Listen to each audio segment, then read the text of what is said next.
How to PDI and start your suitcase design inverter generator. Please read through the operator's manual that is included with the generator before you start your engine. First, remove the side cover.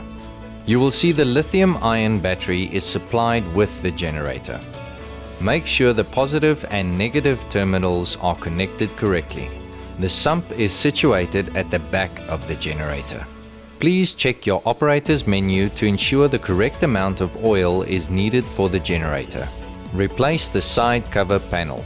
Use the screwdriver that is supplied with the generator. Remove the fuel cap and fill with 95 unleaded petrol. Turn the choke to the on position.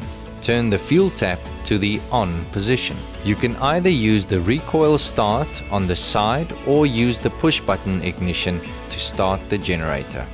The digital LED display bars indicates the fuel level and power load.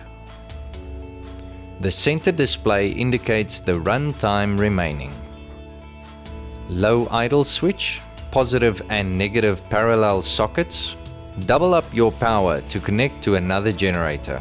The AC 230 volt 16 amp socket, DC 12 volt socket with cable, a reset overload button, USB connections, on-off ignition push button. To switch off your generator, turn the fuel tap to the off position before pushing the stop button.